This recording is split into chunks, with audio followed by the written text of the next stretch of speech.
Olá, bem-vindos à nossa conversa de hoje. Vamos direto ao ponto. A Ferrari no Grande Prêmio do México de Fórmula 1, temporada 2025, Charles Leclerc conseguiu um importantíssimo segundo lugar. E esse resultado, olha, trouxe um belo otimismo lá para Maranello e recolocou a equipe na liderança do Mundial de Construtores. Sim, a liderança apertada, né? Só um pontinho na frente da Mercedes. Exato, um ponto só, mas é liderança. E foi o 7º pódio do Leclerc no ano, um resultado bem sólido, convenhamos. A gente tem aqui uma análise bem detalhada desse fim de semana, um artigo que até questiona se o ritmo da Ferrari foi mesmo satisfatório, como o título dá a entender. Então a nossa missão aqui hoje é, ir além dessa manchete, mergulhar um pouco nos dados, sabe, comparar o SF25 com a Red Bull, principalmente a do Verstappen, e tentar sacar qual foi o real potencial que a Ferrari mostrou, ou talvez o que ficou faltando ali na altitude mexicana. Ok, vamos desempacotar isso. Para começar, sim, não dá para negar que o momento é positivo para eles. Esse pódio do Leclerc foi vital. E não só pela matemática dos construtores, mas veio depois de um período meio instável, né? Uhum. Parece até que aquela demonstração pública de confiança do presidente, o John Elkann, no Fred Vasseur, o chefe da equipe, deu uma calmada nas coisas internamente. Sim, isso ajuda a tirar um pouco da pressão, né? Talvez facilite uma tomada de decisão mais racional. Exatamente. Menos passional, o que na F1 é sempre bom, né? Com certeza. E o carro em si, o SF25, pareceu se dar bem com as condições lá da Cidade do México. Deu um ânimo novo para a equipe que eles estavam precisando. Esse resultado tem um peso simbólico grande, sem dúvida.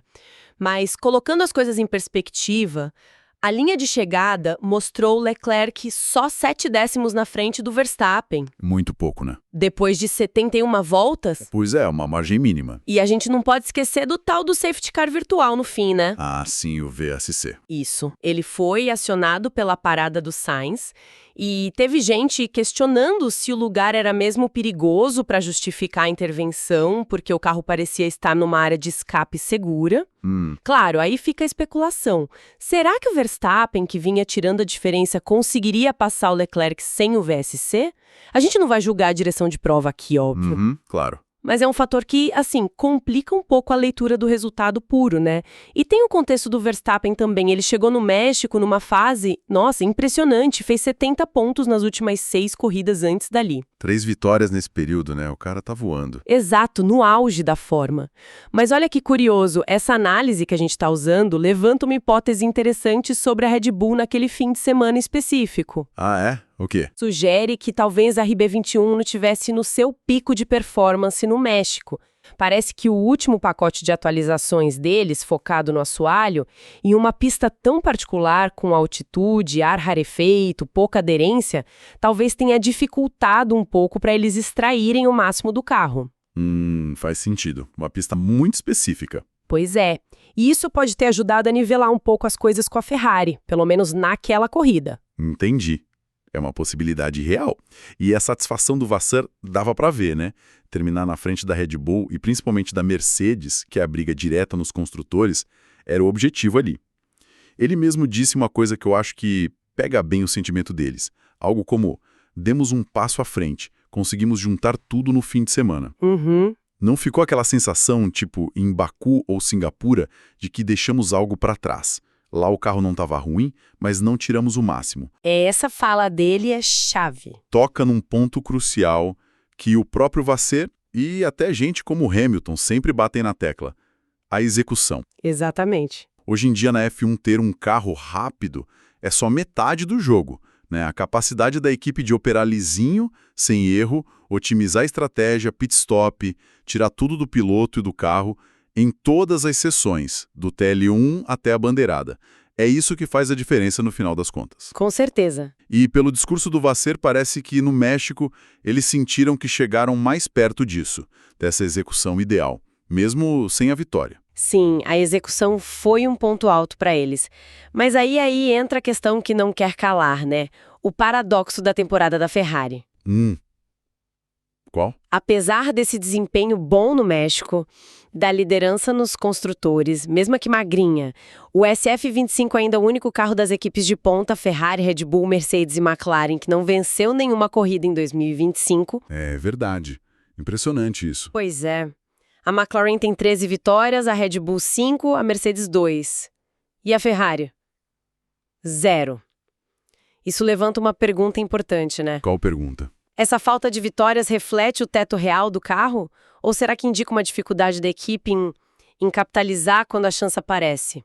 Ou talvez uma dificuldade de achar a janela de operação ideal do carro consistentemente? Essa é a pergunta de 1 milhão, né? E para tentar achar umas pistas, a gente tem que olhar os números mais de perto. Principalmente, a briga direta Leclerc versus Verstappen na corrida. O segundo lugar do Leclerc foi muito sólido, pilotagem limpa, quase sem erro, mas a análise mais funda dos dados, cruzando simulação com o que aconteceu na pista, sugere que talvez a Ferrari tenha deixado performance na mesa, especialmente no segundo stint. É aí que a história fica mais complexa. Vamos pegar uns dados concretos para ilustrar. Na sexta-feira, nos treinos livres, os dois fizeram simulação de corrida com pneu médio, o amarelo. Certo. O Leclerc fez 14 voltas, tempo médio 1 minuto 22 segundos e 290 milésimos. O Verstappen fez 10 voltas com os mesmos pneus, média de 1 minuto 22 segundos e 728. Ou seja, na sexta Ferrari parecia, meio segundo por volta mais rápida em ritmo de corrida simulado com os médios. É bastante coisa. Uma vantagem considerável, sim. E essa vantagem meio que se refletiu na classificação, né? Leclerc fez um ótimo P2, Verstappen só P5 no grid. Isso. No começo da corrida, a tendência continuou. O Leclerc, largando de macio, vermelho, do P2, segurou a posição e impôs um ritmo forte. Já na volta 5, ele fez 1:22.476, média inicial ali na casa de 1:22 baixo. O Verstappen, que largou de P5, com médios, estratégia diferente, fez 1 minuto e 22.981 na volta 7. O ritmo médio dele no começo era mais para 1:23. Ok. Então, os dados do primeiro stint parecem confirmar. A Ferrari estava na frente ali, tanto em ritmo puro quanto gerenciando bem os macios. Concordo. O cenário no primeiro stint era bem promissor para a Ferrari. A questão central da análise é a virada que aconteceu depois dos pitstops, no segundo stint. A estratégia de pneus foi diferente, né? Exatamente. Divergente. Leclerc parou na volta 31, colocou médios novos. Verstappen esticou mais o primeiro stint, parou só na 37, e aí colocou macios para ir até o final. Claramente buscando mais ritmo. Uma aposta mais agressiva da Red Bull. Sim, e o interessante é que, segundo a análise, as simulações da própria Ferrari indicavam que o SF25, mesmo de médios e mais leve, deveria conseguir acompanhar o ritmo da Red Bull de macios. Ah, é? A expectativa era que a degradação maior dos macios do Verstappen compensaria a diferença do composto. Mas não foi bem isso que aconteceu na pista, né? Não mesmo. Surgiu uma diferença de performance bem clara e dessa vez para o lado da Red Bull. E não é só a volta mais rápida isolada. O Leclerc fez a melhor dele 1:21.588 na volta 45.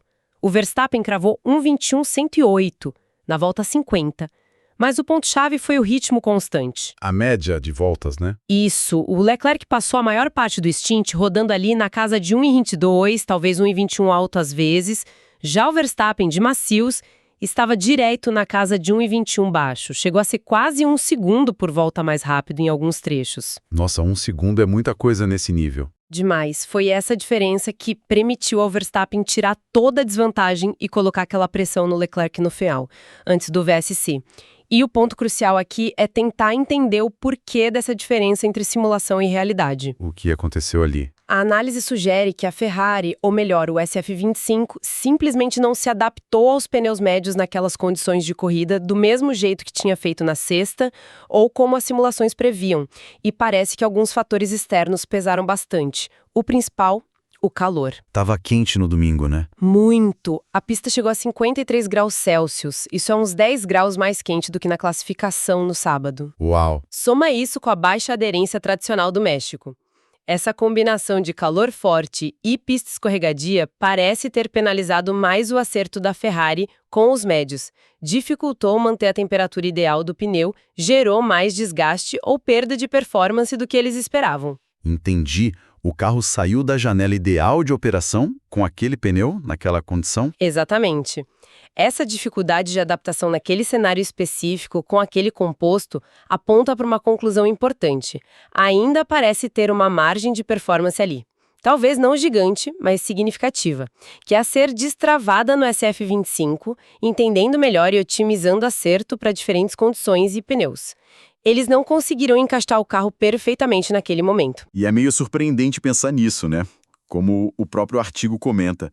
A gente está na 20ª corrida de 24 e uma equipe como a Ferrari ainda está nessa busca ativa pela configuração ideal do carro, mesmo sem ter trazido grandes pacotes de atualizações técnicas recentemente. Pois é. Isso mostra uma certa incerteza sobre as características base do SF25. O texto até usa uma frase forte, diz que nem mesmo Maranello sabe exatamente quanto vale este SF25. Forte mesmo. Essa busca contínua pelo acerto perfeito sugere duas coisas, né? Por um lado, que ainda pode ter um potencial escondido ali para ser liberado. Por outro, que talvez a janela de operação desse carro seja mais estreita ou mais sensível às condições do que eles gostariam. Faz sentido. E esse trabalho sem parar no acerto, mesmo na reta final, pode, em teoria, dar uns resultados inesperados nas últimas provas. A análise até menciona uma tendência recente lá dentro de talvez voltar para configurações um pouco mais rígidas. Ah, interessante. Tentando achar essa performance que some ou que é inconsistente, isso dá uma pista sobre a natureza do carro e a dificuldade que eles têm para fazer ele render o máximo sempre, em todo tipo de pista e condição. Precisamente. E olhando para frente agora, para o futuro imediato. Faltam só 4 corridas para acabar a temporada. Aquela ansiedade pela primeira vitória, que era um tema recorrente na primeira metade do ano, parece que deu uma diminuída, né? Parece que sim. Talvez um foco maior nos construtores. Pode ser.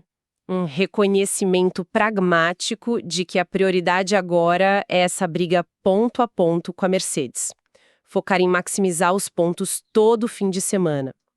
Ou talvez aceitar que o SF25 tem seus limites. O interessante é que, segundo o material que a gente viu, as simulações para a próxima corrida, em Interlagos, outra pista desafiadora, indicam de novo um bom potencial para a Ferrari. Interlagos costuma ser bom para eles, né? Historicamente, sim, e as simulações parecem confirmar. Isso leva a gente a pensar no papel da Ferrari nessa reta final. Como assim? Mesmo sem brigar direto pelo título de pilotos e com a briga de construtores sendo o foco contra a Mercedes, a performance deles pode ser decisiva para o campeonato como um todo. Se eles conseguirem tirar mais desse potencial do SF25 de forma consistente, eles podem virar um obstáculo, sabe? Ou um fator de influência direta na briga entre outros pilotos e equipes. Entendi. A performance da Ferrari não afeta só eles, pode mexer com a dinâmica geral. Exatamente, pode respingar na briga lá na frente. Então o que a gente tira disso tudo, fazendo um balanço?